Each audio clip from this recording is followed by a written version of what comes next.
Everybody আসসালামু আলাইকুম again I will come back up video. তো আমি আজকে কিছু ফটোকপি করতে প্রিন্ট আউট করতে বাইরে গিয়েছিলাম। তো সাডেনলি আমি এই ভাইয়াটার দোকানটা দেখলাম। উনি মনে হয় নতুন শপ দিয়েছে, মানে এই ভ্যান গাড়িটা দিয়েছে। আর উনি হলো যে এখানে মুড়ি ভর্তা বেচে, তারপর হলো ভেলপুরি, চানাচুর ভর্তা, ইভেন লেবুর শরবত। বাট উনি যে এত নিট অ্যান্ড ক্লিন, আমার কাছে খুবই নিট অ্যান্ড ক্লিন লাগলো। উনি নাকি 15 দিন ধরে এখানে বসছে। তো আমি খুব মানে কি হুটহাট বের হয়ে চলে এসেছি বাসার একটা ড্রেস পরে।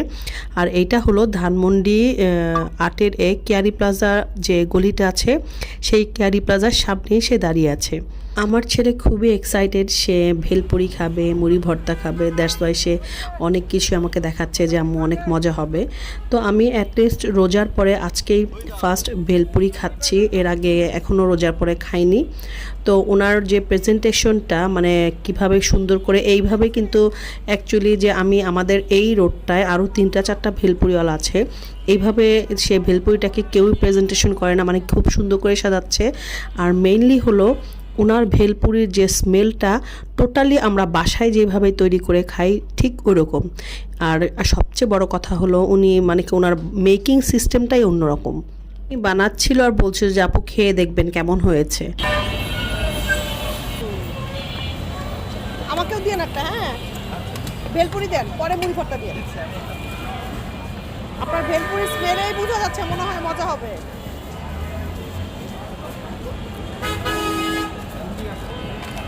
কেমন বাবা, মজা? অ্যাকচুয়ালি উনি যেভাবে বানিয়ে দিয়েছে, ওনার স্মেলটা এই পর্যন্ত আসছিল। দ্যাটস ওয়াই আমার কাছে মনে হচ্ছিল যে স্মেলটা পুরা টোটালি আমরা বাসায় যেভাবে বানিয়ে খাই। আর অনেস্টলি এটা হলো আমার প্লেটটা এত মজা, মানে কি আমি আমার রোডে, আমার বাসার রোড, ইভেন এই রোডে মানে কি ধানমন্ডি 7 মসজিদ রোড থেকে একদম জিগাতলা পর্যন্ত, শঙ্কর পর্যন্ত আমি কোনো এরকম ভেলপুরি অনেস্টলি খাই নাই। আর মুড়ি ভর্তাটা নিয়েছি, এটা হলো ডিম দিয়ে।